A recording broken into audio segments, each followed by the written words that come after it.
throughout the nation and around the globe. From his heart to yours, it's Dear James Live, bringing you intuitive insight, answers, and advice to your life questions. Hello, beautiful soul family, and welcome to Weekly Wisdom and Insights, your home for spiritually guided transformation and empowerment. I am your host, DearJames, and together with the unseen, Spirit, Source, and Symphony, we look at the current energies, the intuitive insights, and we go as guided. And we have some beautiful, beautiful energies, almost from a point of life, from biblical to futuristic. And the reason that is the case is because we're right at, tomorrow is the solstice. The day after that is the Capricorn full moon. And so the solstice energies are they're imbued with the full moon energies. And so this is going to arc out. These energies are going to arc out definitely for the next 3 months, but also into the future. You know, I'm hearing the song, Ty and Keith, I'm slipping into the future. And our journey on Weekly Wisdom and Insights since we began on November 17th of 2021 is about the new and receiving the new, how to embody the new, what the new is, and so forth. So this is really, and the new meaning what's come before us and what's been foretold. So we're going to jump in. Welcome, Alicia. And so we're going to jump in because we have such a powerful theme. And it is playing off of these energies, the full moon and the solstice. And of course, the solstice denotes in the northern hemisphere, it denotes summer. In the southern hemisphere, it denotes the beginning of winter. And thereby, let's take a look at our main energies really quickly. Let's bring them up. So it's a 6 month, so we have double sixes because it's both the month and then the culmination of the actual energies. So this conflict, let go. And it is literally about letting go of any conflict, any blockages, all of those things, and doubling down on that. It's 19. Today is the 19th, so it's about approach, advance. And the key word, the action is advance. And all of this has been about advance. It's an 8-year all year long, the unite. Now, when you add the 6, the 19, and the 8, it becomes a 33, which is about retreat, disengage. And we're going to work with that number. It's the most powerful master number, 33. It's the most influential master number. And so it's this culmination number about the most influential, bringing everything we need together. And then it's also number 24. When we bring in the 6, the 1, the 9, and the 8, it becomes a 24. And it's about return, go back. And so we're looking at things, revisiting things. And then again, it comes back into the 6. Well, and let's just look at the chart really quickly. This is the astrological influences. On the 20th of June, it's the solstice. On the 21st, it's the full moon at 1 degree Capricorn. So the moon is at 1 degree Capricorn. The sun is at 1 degree Cancer. And the energy, the influences that went along with this is magical occurrences, a fairy tale factor. And the reason, so there's magical occurrences that the solstice and the full moon are going to trigger. And we've been talking about this. And then the fairy tale factor is because there's a T-square with Neptune. Good morning, Deborah. And so you're going to see how what's arcing out really for the next, 3 months, 6 months. They're saying to me 6 years. It could be this, we're in a window, there's divine time and earth time. But in essence, this solstice and this full moon and these energies and the T-square with Neptune are going to trigger magical occurrences and a fairy tale factor. And so they're saying, it's live or Memorex. Is this really happening? Pinch yourself. And that will be the case. You'll experience that. And also you'll have this same effect of, well, is this really happening? Am I making it up? Neptune, illusions. And so, because they are heavy hitters, there are big factors playing out here. So now let's take a look at the actual horary chart for the full moon, the Capricorn full moon. And here it is. And so you can see the red triangle, the red T-square. So the moon at the top, the sun is at the bottom. That is the top of the T. And then you see the lines off to the left in red are pointing to Neptune. And Neptune is at that anaretic degree, that 29th degree. So you can see there's great power in this T-square. So just wanted to bring up the chart so you see what's going on, and then we're going to come back to the Sabian symbols, hexagram 33, and some other main factors. And let me just go quickly, and then we're going to come back to it, to our main theme. And I love this image. A powerful portal for change. Again, the key word, change, advance. However, and you see the full moon in the image, and you see this open doorway, you see like fairies or fireflies. It's very kind of mystical, magical. And that is, of course, the whole point, because we have magical occurrences, a fairy tale factor, and this, a powerful portal for change. It's all about change. And the full moon, the light of the full moon, revealing things, culminations, completions, this type of thing. And yet there's a mystery, there's an intrigue with the open door here in this image. What's on the other side? And of course, we've talked about this a lot. What's on the other side of our known reality? And there's such a force right now in the world events, where people are wanting to move backwards. And it's anything but. And there's such, the unseen, they're like, so can you imagine you're standing on the top of a precipice, the top of a mountain, and you've come all this way, and you have fought the good fight, and you have, overcome, and you have persevered, and you have experienced, and you have expanded, only to say to yourself, no, okay, well, I came and I saw it. Okay, well, let's go back. With no interest or intrigue as to what's on the other side of where you've already been, where you've already come from. And so that's the point. There's, on the world stage right now, there is a section, a populace, of peoples that are saying, no, let's go back to where we were. Let's go back to what we've already experienced. Let's go back. And then there's this whole other. And what one hopes and prays is that there will be a preponderance of people, a higher percentage of people that will choose to advance, that will choose to stand at the precipice or at the open door and have the courage and the faith and the interest and the intrigue and the enthusiasm to see what's on the other side. Why? Because you've earned it. You've gotten there. You've made it. And so this is why these magical occurrences, a fairy tale factor, a powerful portal for change. And you'll see why we're going to add one extra thing here in a second to that. Welcome, Colleen. And you're going to see, but we're going to jump in really quickly, and I'm going to share my screen and bring up Pam Youngin's North Point Journal, just to kick it off on what's happening in this beautiful image by Christine Engelhardt from Pixabay.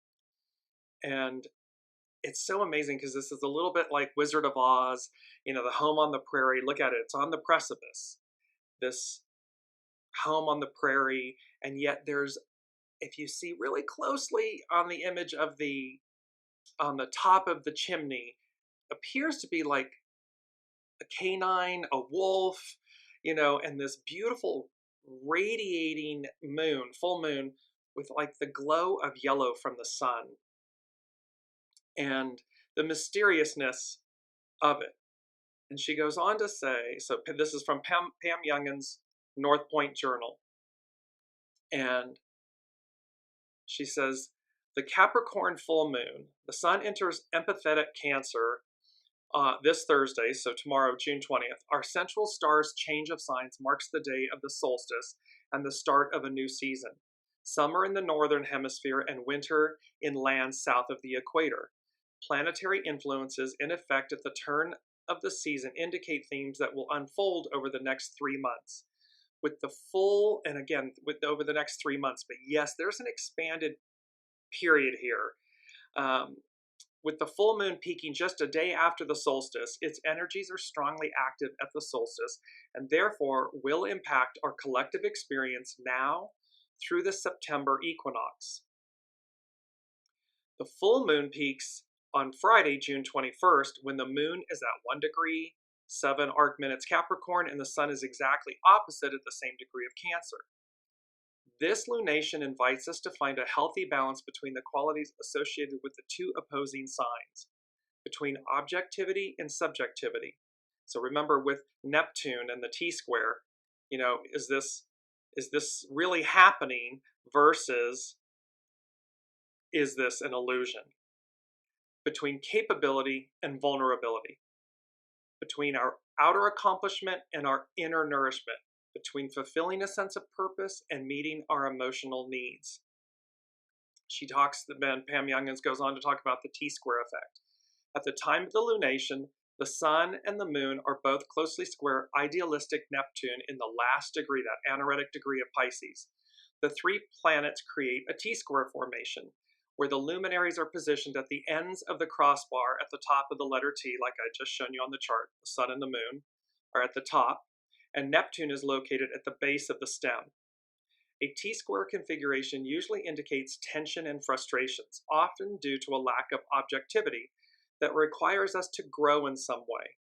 With sensitizing Neptune at the very important apex position of the T-square, we will want to be mindful of any ways in which we tend to withdraw from stressful situations instead of facing them directly. So this is not a time to bury your head in the sand. Do not be the ostrich that buries your head in the sand. This is about, as she's just said, objectivity, subjectivity, capability, vulnerability, accomplishment, nourishment. It's all about, eyes wide open. Heads can be in the clouds, we can have our head in the clouds. However, with discernment, with awareness, with consciousness, so that we can discern correctly, is this real or is this illusion? She says, and since Neptune is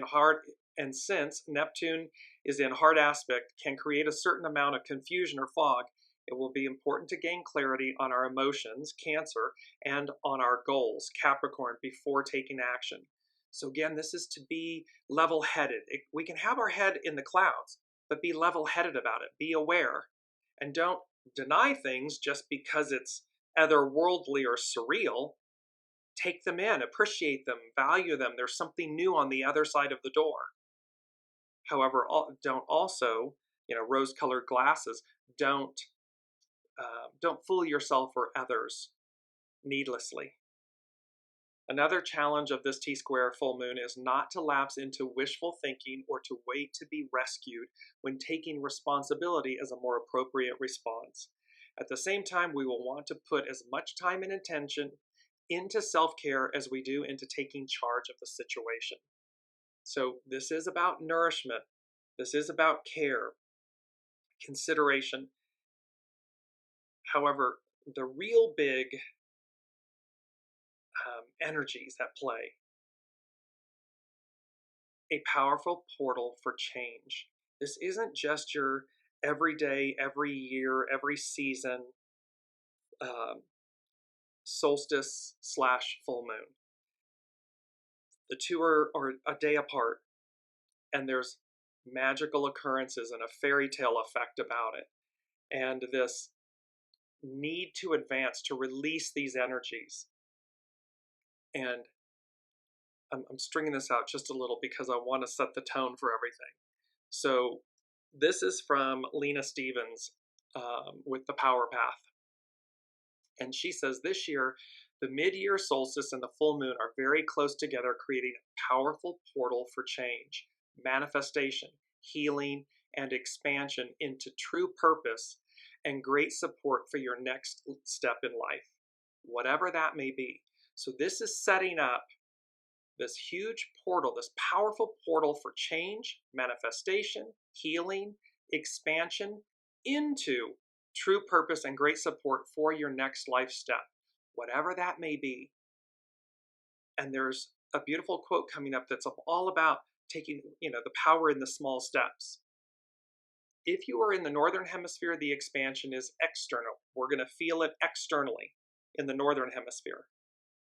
And if you were in the southern hemisphere, the focus is internal because of the summer, the winter, the fire, and the water, the light. For both, there is a theme of seeking clarity, balance, support, and inspiration about the path forward. See, it's about advance. It's all about the path forward. A solstice should be celebrated by honoring the past experiences that have contributed to your growth, leading to your presence at this time. By honoring the past, you acknowledge your lessons, your wisdom, and the choices you have for the future.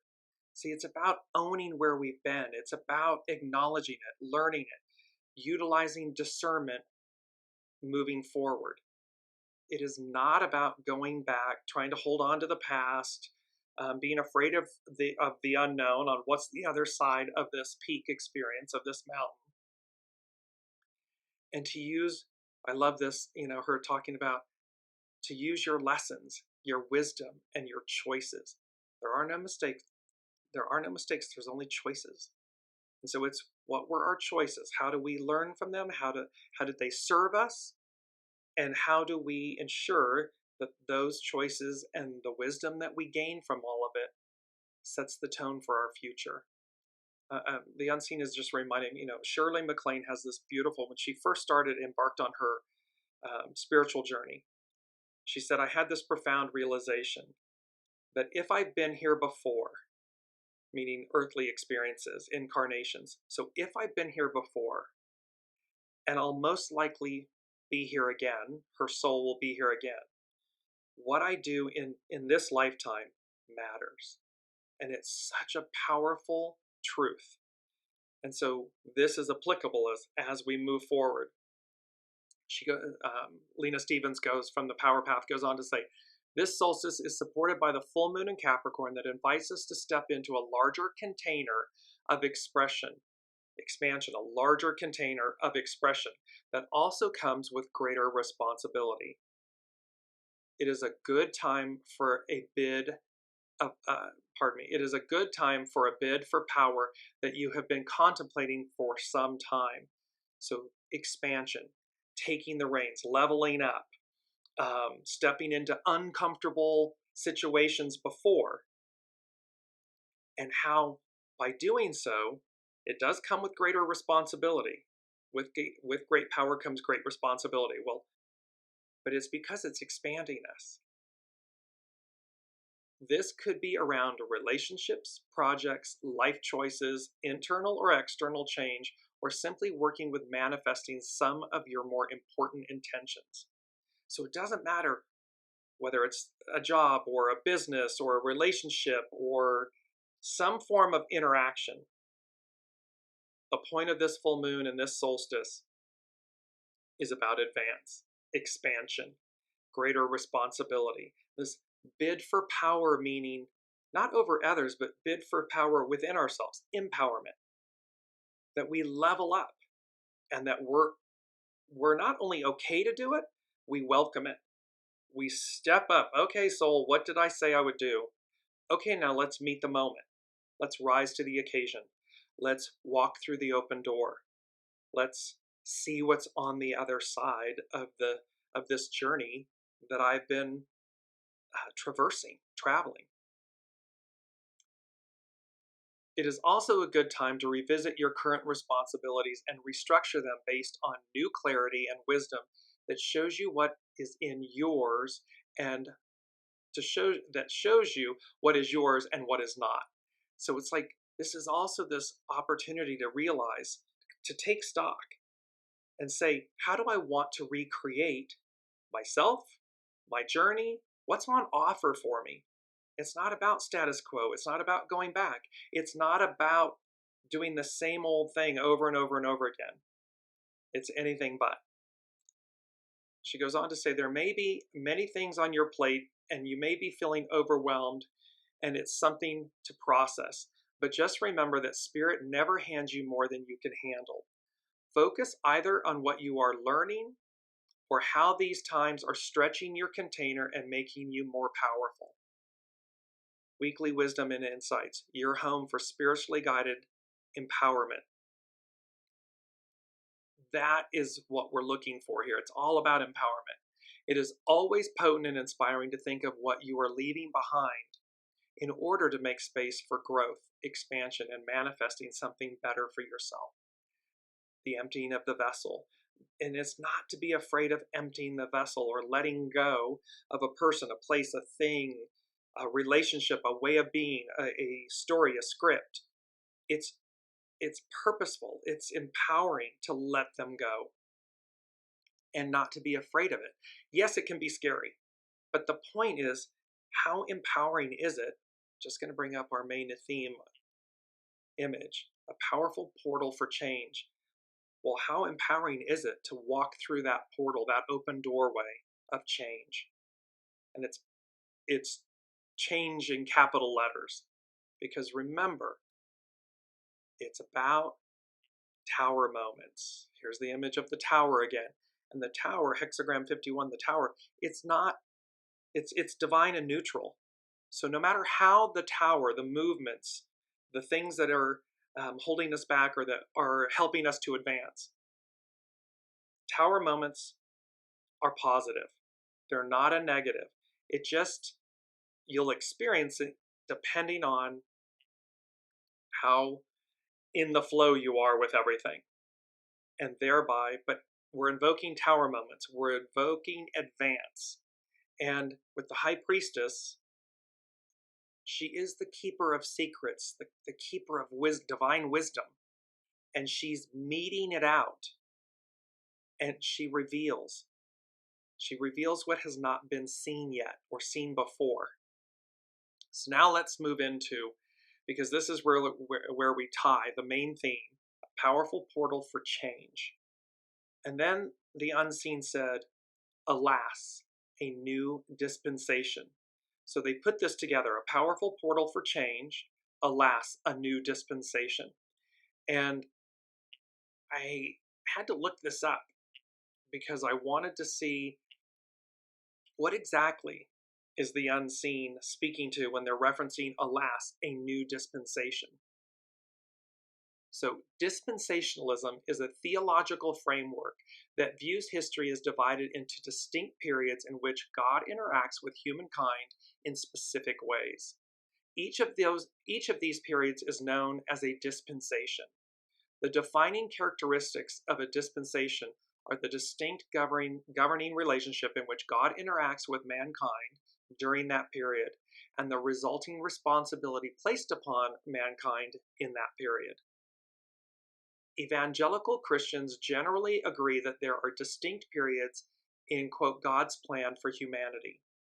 Dispensationalist theologians tend to hold, quote, a particular view of the parallel but separate roles and destinies of Israel and the Christian church, with, quote, a careful separation between what is addressed to Israel and what is addressed to the church. What is addressed to Israel is earthy. So Capricorn full moon. Capricorn is an earth sign, earthy in character, and is to be interpreted literally. This view is distinct from covenant theology, which holds that rather than having separate plans, God has one people of God throughout redemptive history called Israel under the Old Testament and called the church under the New. So dispensation from a biblical narrative is about these divisions. And this is from Wikipedia. So typical divisions. The number of dispensations may vary from 3 to 8, but the typical 7 dispensation scheme is as follows. The first one is innocence. Adam under probation prior to the fall of man, ends with expulsion from the Garden of Eden in Genesis 3. Some refer to this period as the Adamic period, or the dispensation of the Adamic covenant or Adamic law. The next one is conscience. From the fall to the great flood, ends with the worldwide deluge. The next dispensation, human or civil government. After the great flood, humanity is responsible to enact the death penalty and has the authority to govern. It ends with the dispensation at the Tower of Babel. Some use the term Noahide law in reference to this period of dispensation. Then we come into the dispensation promise or patriarchal rule. From Abraham to Moses, ends with the refusal to enter Canaan and the 40 years of unbelief in the wilderness. Some use the terms Abrahamic law or Abrahamic covenant in reference to this period of dispensation. The next one is law, from Moses to the crucifixion of Jesus Christ. Ends with the scattering of Israel in AD 70. Some use the term Mosaic law in reference to this period of dispensation.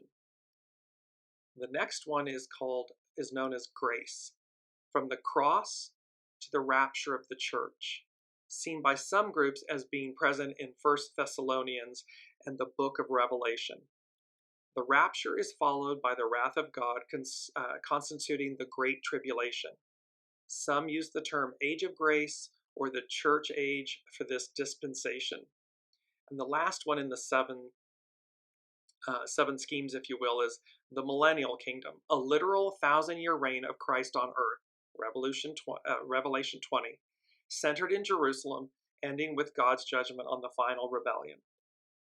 So this word, and it's one of our key words, dispensation. So just bringing this up for a second. So here they're saying a powerful portal for change, alas, a new dispensation. So what this is saying to us, what this was saying to me is somewhere between the dispensation of grace, or the finalization of that, and the millennial kingdom, this grace dispensation and this millennial kingdom dispensation. We're out this a powerful portal for change, because there is, alas, a new dispensation, a new way in which God, higher power, source, interacts with humankind, creation. And that's what makes this solstice and Capricorn full moon and their proximity together and the arcing out of what's to come unique, more powerful. And yes, for 2,000 plus years, there has been the book of Revelation, this rapture, this great tribulation, the millennial period. This has been talked about for 2,000 plus years. The unseen is bringing it home. And number 4 that goes with this, and we'll backtrack a second, but what goes with this is they said, I heard this phrase, surrealist platitudes. And I was like, okay. So, surrealism. Surrealism aims to revolutionize human experience. So this dispensation of time, a change in the way we interact with God and God interacts with us, higher power. Surrealism aims to revolutionize human experience. It balances a rational vision of life with one that asserts the power of the unconscious and dreams. The movement's artists find magical occurrences, a fairy tale effect. The movement's artists find magic and strange beauty in the unexpected and the uncanny, the disregarded and the unconventional. Platitude, a remark or statement, especially one with a moral content that has been used too often to be interesting or thoughtful. So the unseen, it's number 4, it's foundational, going with our main theme. Surrealist platitudes no longer, no more. This, a remark or statement, especially one with a moral content that has been used too often to be interesting or thoughtful, meaning it's lost its power, it's lost its effect. And they're saying, the unseen is saying to us, surrealist platitudes, no longer, no more. And then they said, it's time, dot, dot, dot. So there's a powerful message here about change, advance, walking, crossing the threshold, walking, having the courage and the joy and the inspiration for this powerful portal of change, to walk through it, to find what's on the other side. Because come what may, it's number 3. So you see how these are lining up, number 3 representing the Trinity. And they said, no matter what, come what may. And then the word advance. So it's coming. It's a fait accompli. There is no going back. So for all who are listening, whether we're all individuals, however, as you also then fit into your humanity and society and your institutions and governments and businesses and corporations and everything, no matter what, come what may, advance. Because it's time. Surrealist platitudes no longer, no more, it's time. And there's such a powerful message. And again, this will arc out. So we're in mid-June, so July, August, September. I mean, even into, October, November, December, and look at this change. Look at a massive election in the US, because there's more on the line. Are we going forward or are we going back? And of course, we're not going back. That's an illusion. Neptune, that's an illusion. It's a fallacy. It's a falsehood. A falsehood, not false head. It's a falsehood, because very clearly the unseen is saying it's a powerful portal for change, a new dispensation.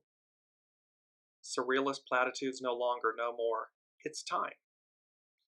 And so we have this beautiful advance. And the first thing the unseen said for this, with all of these energies, was, I believe I can fly, the song by R. Kelly. And verse 2 says, see, I was on the verge of breaking down. Sometimes silence can seem so loud. There are miracles in life I must achieve, but first I know it starts inside of me. And the chorus line, of course, is, I believe I can fly. I believe I can touch the sky. I think about it every night and day, spread my wings and fly away. I believe I can soar. I see me running through that open door. I believe I can fly. I believe I can fly. I believe I can fly. Powerful message here of levitation, of levitation, levity, lightness, rainbow light body, what's walking, running through that open door. And this point of, let me just bring up our mantra, because it fits the image in the lyrics. Our mantra is, I am ready. And you see the individual, it's an image of a divine feminine, on a magic carpet, a levitating carpet, flying through, through the air, the sands below her, the desert sands below her, beautiful blue sky above. I believe I can fly. I believe I can touch the sky. Our soul knows. Our soul knows this is possible. Our soul knows this is a done deal. Our soul knows. Each individual soul knows. And so, and Colleen is saying Putin and Kim in North Korea aligning. And yeah, because again, there's this point of, they are looking to maintain the status quo, maintain their power, maintain their control, maintain this illusion, maintain the patriarchal, divine masculine era and rule. And yet, what historical wisdom has taught us is the arc of destiny moves forward. It is about the Aquarian age, matriarchal rule, harmony, equality, everyone has a seat at the table, and how that in and of itself is powerful change. It has always been an aspect. It has always been a part of us. It has always been on offer. However, now it comes to the forefront. It takes the lead. It comes forward, and the past recedes. And yet our soul knows. Our souls know this truth, which is why, again, we're kind of being, there's the unseen said back with the great American eclipse of 2017, August of 2017, we're drawing a line in the sand. You're being seen, you're being counted. And there is this aspect of, again, what percentage of 8 billion people, and you see a lot of what they're calling nationalism, this identity that you're, and think about how small that is. Nationalism, this point of like, only that which looks like me and speaks like me and talks like me and is me, I am. Well, that's like a pinprick on the end of, the size of a pinprick, as opposed to, I believe I can touch the sky. I am ready. Our mantra, this image of, this is who we are. We can fly through the sky. And I know this sounds fantastical and magical and otherworldly.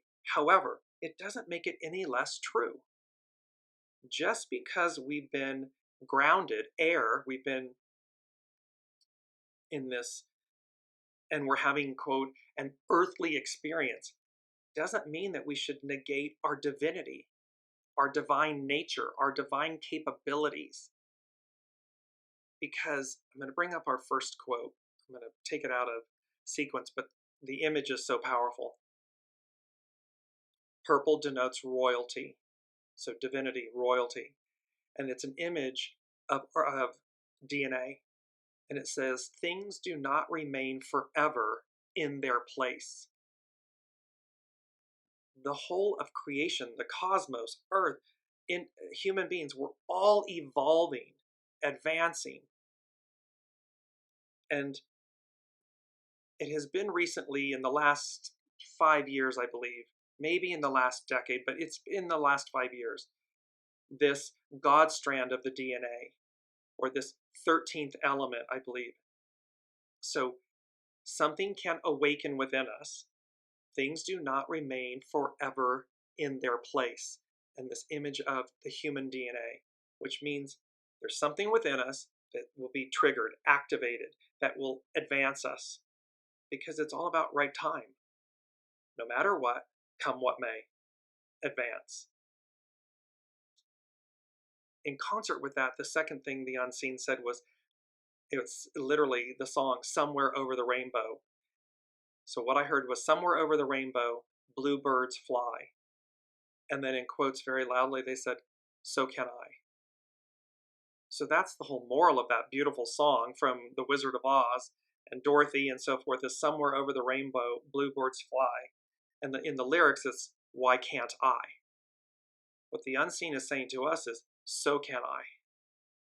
That we will absolutely be able to, in essence, and we do this in our dream state and everything, but somehow again, the solstice, the Capricorn full moon, the T-square, Neptune involved, and we said, oh, you can have your heads, earlier in the show, you can have your head in the clouds.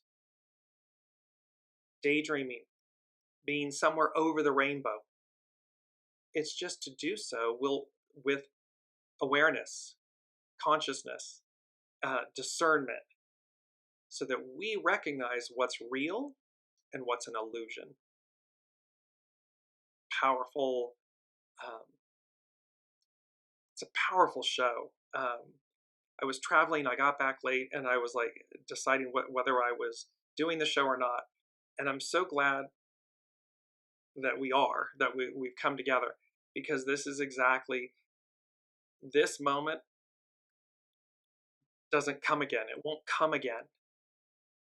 And thereby, the message is so important for all of us to recognize a powerful portal for change is present here. And alas, a new dispensation. There's a new way that we're going to be interacting as above, so below, that we're going to be in reciprocity with one another. And also, it goes to our second key word, and that is symbiosis. And symbiosis, a cooperative relationship as between two persons or groups, interaction between two different organisms living in close physical association, typically to the advantage of both. So this is speaking to powerfully Aquarian age, divine feminine, harmony, equality, balance. Symbiosis, it's also a mutually beneficial relationship between different people or groups. So this is not about suppression, oppression, the past, patriarchal. It's about symbiosis, cooperative relationships between individuals and groups, between two different organisms living in close physical association, typically to the advantage of both. So it's all about it's the Hippocratic Oath, do no harm. It's all about how both within us, individuals, with us in the unseen, with us in Mother Earth, it's about the awareness, the consciousness that we are going higher. So hexagram 33, and it's about retreat, but retreat means to stand back enough, take your face off. When we're pressed up against the glass, we can't see. When we're too in it, when we're in the chaos and the storm, we can't see it. We're getting bashed about. But when we stand in the eye of the storm, the eye of the hurricane, it's stillness. So the action for retreat is disengage, the hidden influence, coming to meet, encounter. We're coming to meet our higher selves. We're coming to meet the unseen. We're coming to meet what's on the other side of the doorway, of this apex moment. And its underlining cause is approach, 19, approach, advance. And so this is from Carrie Hone at cafeosoul.com. And it says, this was our first quote, things do not remain forever in their place. Therefore follows retreat. Retreat means withdrawing, and when difficulty arises, you can observe how retreating from a situation cultivates power. This isn't giving up. It's not failing or failure. It brings about power. It cultivates power and empowerment. This is movement in stillness and allows you to conserve energy and fortify strength. Because again, the unseen is saying to us, no matter what, come what may. Advance. This is happening. Fait accompli. So this is a movement in stillness and allows you to conserve energy and fortify strength. Content in your power, you have no need to engage the obstacle. So we don't need to engage the obstacle, because when we apply our power, it doesn't mean to not show up like in America. It doesn't mean to not show up and vote, to not align yourself with advance and with matriarchal Aquarian rule and energies and themes and harmony and equality and goodness and balance. Yes. However, that's what it means. Align yourself and your energies with all of those higher octaves, all of those higher equalities, higher powers. That's where you're placing your energy. Yes, you go and vote. However, you don't have to engage or place your energies battling the obstacle. That is irrelevant. You don't need to do it in that way. In martial arts, retreat means success. In what is small, perseverance furthers. This is not a time for grand demonstrations of power, but requires care and an appreciation of your integrity. What's at your center? You go back to what's at your center. And what's at your center? your soul source connection. That's what's at your center. And it requires care and an appreciation of your integrity. I want to skip this part. Because when we do that, when we align with our integrity, with what's at our center, we meet with no resistance, and therefore we do not contend. We're not pushing up against the obstacle. This captures how when you open, all obstacles disappear. When you are correct, there is nothing that needs to be defended. And this isn't an arrogant ego mind personality when you're right. This is from the soul, you know what's right. We all know. And it's just to what degree do we align with it and listen and follow accordingly. In martial arts, one is taught economy of movement. By holding to a specific position, the opponent is kept at a disadvantage, enabling one to maximize strength. In this case, you hold to your character or integrity. As a principle of movement and stillness, Tun is the image of purposeful withdrawal. Retreat does not mean giving up, but allows you to further strengthen your ability to remain open while firm in your character. It's about knowing. This is about knowing that we are advancing, come what may. Knowing I believe I can fly, that I can touch the sky. Knowing that somewhere over the rainbow, bluebirds fly, so can I. It is in our DNA, that God strand, that 13th strand that says, of course this is possible. Why? Look at the Great Pyramids. We've talked about this. Look at the Great Pyramids. Look at these other ancient world wonders that to this date, the most advanced civilizations and humankind, quote unquote, still cannot explain it nor replicate it. And yet it is present. It is physically, tangibly present for us, 8 billion souls, humanity, to bear witness to recognize that something far greater occurred before this moment in time, before this incarnation. So if it happened before, it can happen again. And it will happen again. We're going back to where we began, an octave higher. It will happen again, an octave higher. We don't go back to, even in that instance, in that example, we don't go back to what it was. We've already been there, done that. What's next? What is on the other side of this doorway? And I've got the Lady Jacqueline in my head and ground it, bring it home.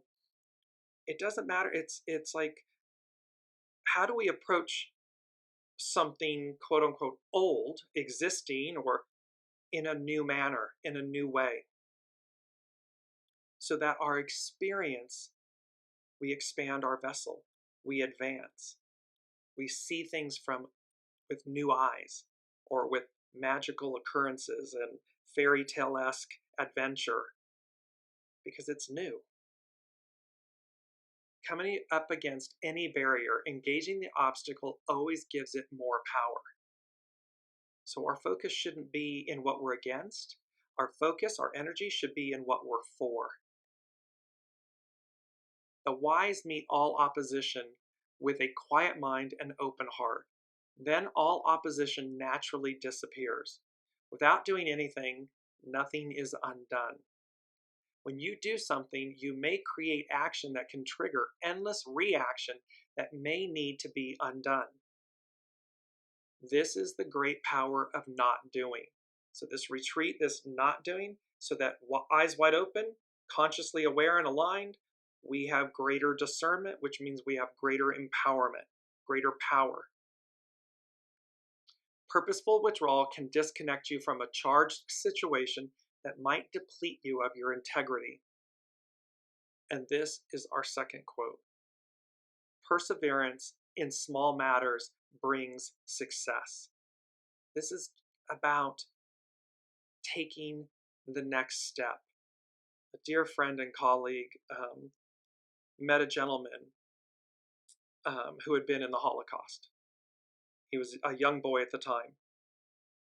And my dear friend said to him, "I can't imagine. How did you do it?" And his reply to her was, "I just knew I had to keep taking the next step." So perseverance in small matters brings success. It's Wallace D. Wattles, a quote by Wallace D. Wattles, "Small acts in great ways." It is about just taking what's the next step. We've talked about this before, about the analogy of, saving the world. That can be overwhelming. However, when we break it down to, okay, soul, what did I say I would do? Okay, the unseen. What's the next step? What step am I to take? Perseverance in small matters brings success.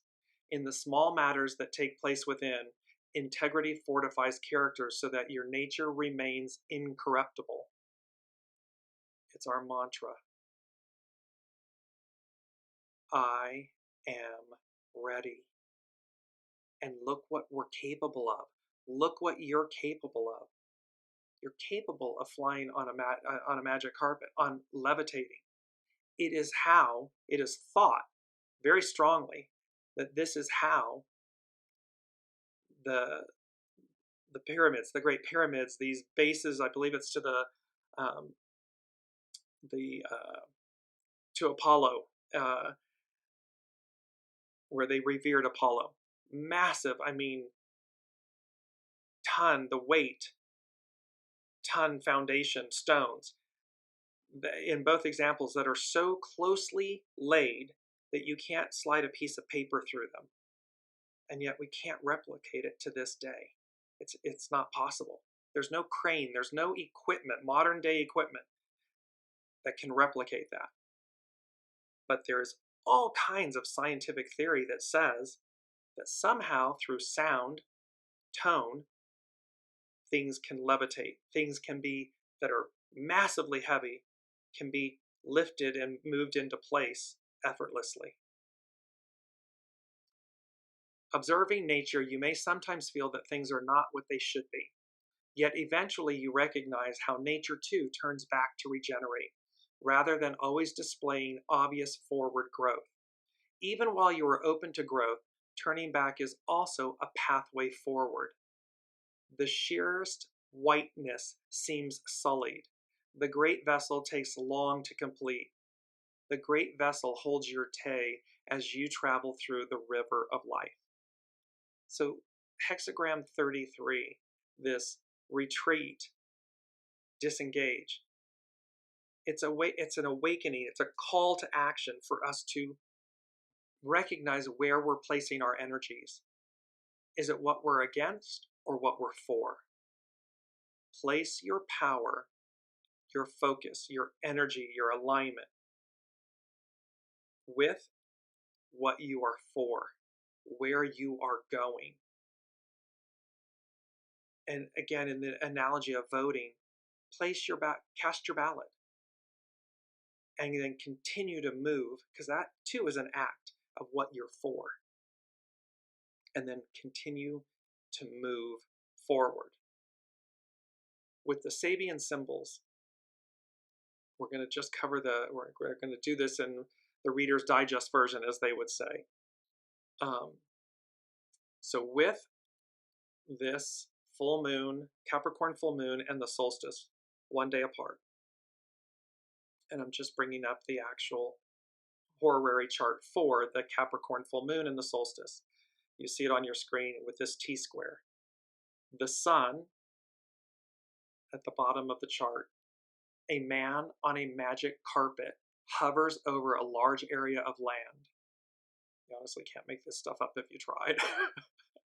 Its keynote, the ability to expand one's consciousness by stabilizing one's point of view at a higher level. See, it's not about being down in the manure, in the swamp, in the muck of it, or being thrown about in the perimeter of a storm. It's to remain at a higher level of consciousness.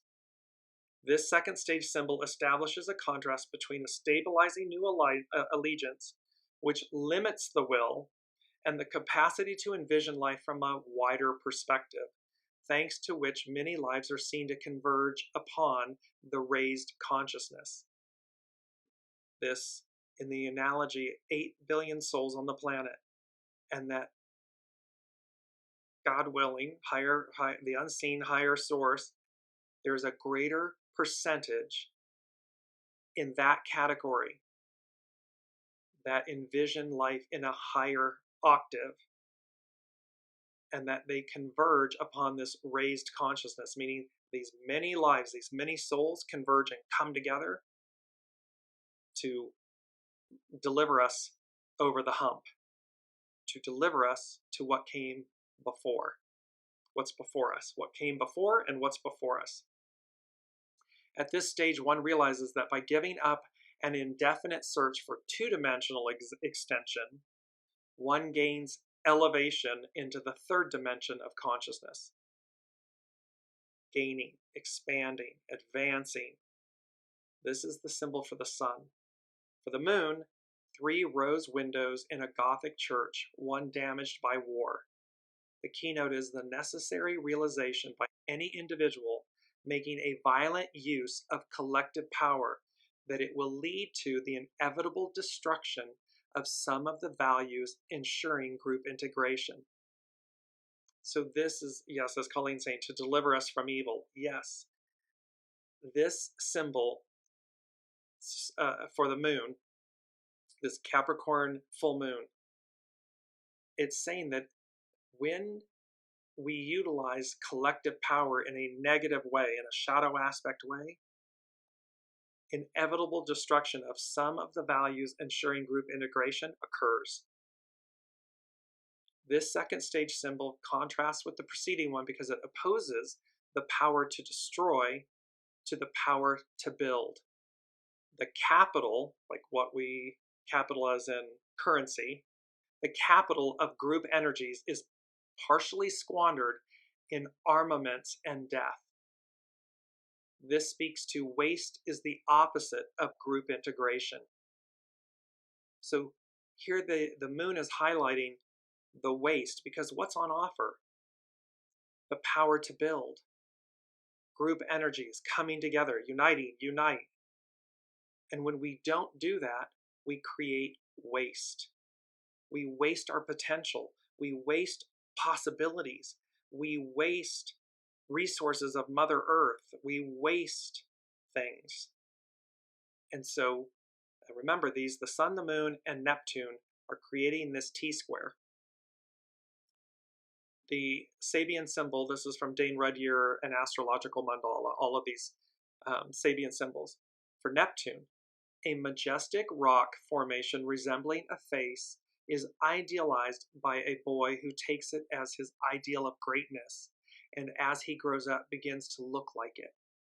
For any of you who have ever witnessed faces in rocks, faces in clouds, faces in nature, faces on trees, and it says this is the last stage of the last scene.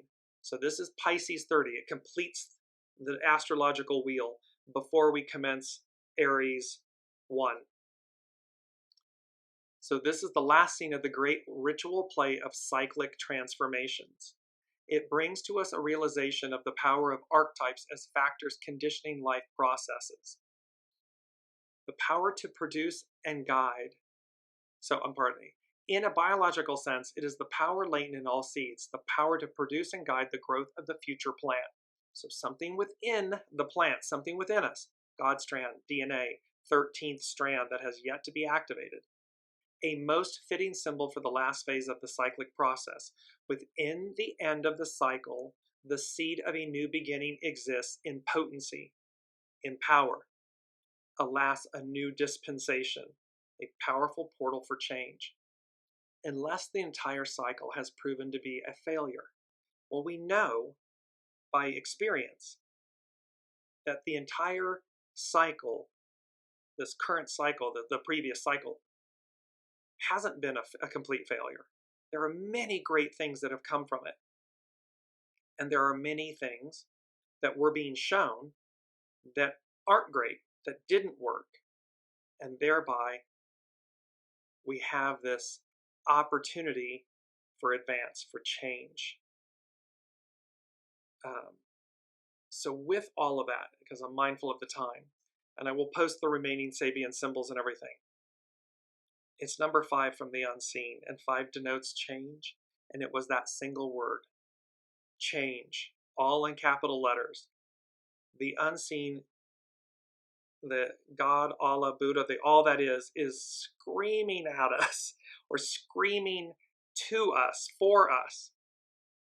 Change course, change direction, change your ego, mind, personality, and thoughts. Change. Because somewhere over the rainbow, bluebirds fly. So can I. A powerful portal for change. Alas, a new dispensation. No matter what, come what may, we are moving forward. We are advancing. And this surrealist platitudes, no longer, no more. It's time. And surrealist, again, it's a combination of what is real, literally real, and yet what's magical, what's from the unseen, and how they marry these together. And they can be married together.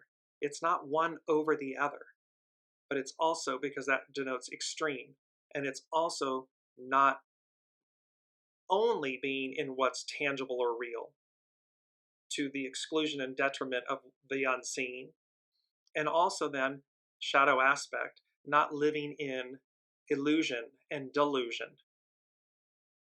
It's living in the higher octave of what's possible, of what came before us. So what's before us and what came before us. Because we are going back to where we began, an octave higher, and these energies for this moment, and again, a moment, divine time and earth time, and they're different. And yet the gap, what the unseen is saying is the gap between that division, divine time and earth time, and is narrowing, closing, coming together as one, which means heaven on earth, living a heavenly experience on earth, a divine experience on earth. They'll merge, they'll come together. Literally. And we will then literally have a higher octave perspective, ability for change, to change. And there will be those who do not take the opportunity to advance, to change. And yet, the irony in that statement is, and yet they do. It will just be different than, I want to say than ours, than others. Because even if you're not advancing and elevating forward, you're choosing to go backwards. You're choosing not to advance to the higher possibilities. You are still advancing and changing. It's just in a different way. It's a different, the way I would give it to you biblically is, the eternalness, what goes on forever. There's a new order and what goes on forever. And then there's a lake of fire, what gets transmuted. Because it simply won't go in the new. It can't go in the new. And so if you're unwilling to change, at some point in time, alas, a new dispensation, that dispensation of grace, that grace or millennial, we're somewhere right between, we're at the end of grace and at the beginning of millennial, we're right there. Alas, a new dispensation is at hand. So from the depths of my being and my soul, I would implore you, everyone who's listening and who receives this, and as you share it, I implore you to change, to advance, because we're drawing a line in the sand. You're being seen, you're being counted.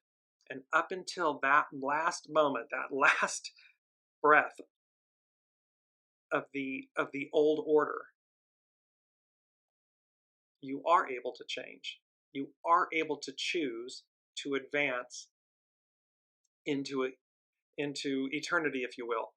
Because again, heaven on earth, it lives forever. It goes on forever.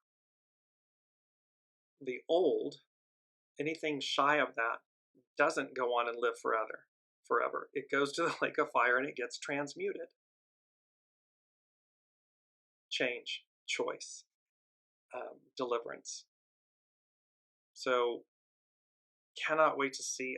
As Colleen said, I'm ready for change. I am ready for change. And keep saying that. That may be your mantra. I am ready. I am ready for change. Choose to advance. The energies, the moment, the timing, the messages from the unseen could not be more loud, more purposeful, and more beneficial and helpful. You need only choose it.